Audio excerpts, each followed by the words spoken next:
In today's video, I'll show you a simple trick to hide tabs, the address bar, and other distractions in Google Chrome. Let's get started. If you want a clean, full-screen browsing experience for presentations, watching videos, or staying focused, this method is super quick and easy. All you need is a simple keyboard shortcut. If you're using Windows, just press F11 on your keyboard. If you're on a Mac, press Control-Command-F. As soon as you press the shortcut, Chrome will switch to full screen mode. This hides everything at the top, including your tabs, address bar, bookmarks, and menu options.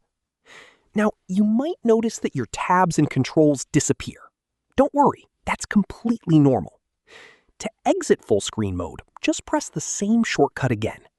On Windows, press F11. On Mac, press Control-Command-F again. Your browser will return to normal with all your tabs and tools visible. And that's it.